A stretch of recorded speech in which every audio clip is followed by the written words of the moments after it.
This is breaking news from Channel 7 Eyewitness News.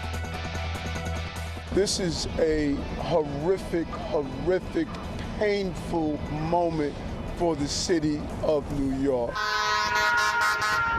Tragedy in the Bronx, 19 killed, dozens hurt in the city's deadliest fire in more than 30 years. 19 deaths, 9 of them are children, are babies that we lost. And we're all feeling this. We were sleeping and then my kids scream, say fire, fire. Thick black smoke filled the hallways on all 19 floors of a high-rise. New York's bravest risked their lives to save others. Their oxygen tanks were empty, and they still pushed through the smoke. Firefighters searched door to door and found people overcome on every floor. It's too much. Kids, mothers. The family who are in such grief, who are in pain. To see it in a mother's eyes as I held her, who lost her entire family.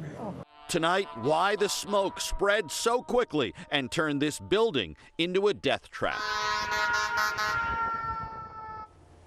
Hello, I'm Joe Torres. And I'm Lauren Glassbergen for Sandra Bookman. Heartbreak tonight in the Bronx after a smoky fire killed 19 people this morning.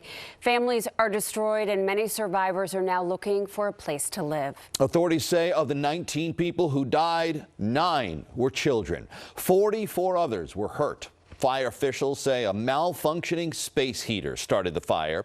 Extensive smoke spread quickly through the building because the door to the apartment where the fire started was left open. That apartment was a third-floor duplex in a 19-story apartment building in the Tremont neighborhood. It started just before 11 this morning. Mayor Adams said this fire will be one of the worst fires we have witnessed in modern times in the city of New York. We have team coverage on the investigation, the victims, and the firefighters who risked their lives to save others. We begin tonight with Josh Einiger live from the scene in Tremont. Josh? Well, Joe, officially the cause of this fire is listed as being a faulty electric space heater that sparked the first flame. But that doesn't even tell half the story of what led to this devastation the community is dealing with tonight.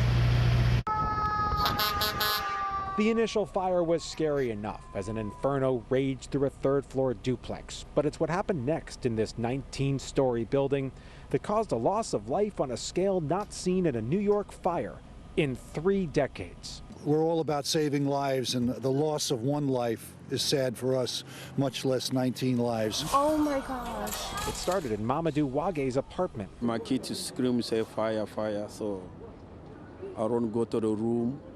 So I see the fire in the mattress. So I told everybody get out. You could see burns on his face from when he leapt through flames to save his daughter, trapped on her burning bed. Those flames ignited, investigators say, by an electric space heater Wage had plugged in for extra warmth. So I'm thinking about people. I don't want to end anybody's life stay in this. I don't want to hear that. So anybody dead in this fire? He saved his family, but when they fled their apartment, their fireproof front door never closed behind them. It did not close by itself. The smoke spread throughout the building, thus the tremendous loss of life and other people fighting for their lives. Firefighters pushed through the smoke, sometimes running out of air in their tanks, and pulled out one lifeless body after another. In front of the building, they fruitlessly attempted CPR. But in the end, their faces caked in soot, there were so many lives they could not save. It certainly is traumatizing when we can't save a life. And our members, tried diligently, fire and EMS members, to bring some of these people back. It appears as though this stemmed from a space heater. But the marshals are here. They will give us a thorough investigation to determine exactly what took place and what we can do better not to have this repeated. It is something that continues to repeat every several years in the city. There are at this hour 19 people confirmed to have lost their lives. That includes 9 children. But of the remaining victims, there are 13 of them who are listed as being in critical and life-threatening conditions. So the numbers overnight may change. Investigators don't believe this to be a criminal matter, just a tragedy on a mass scale.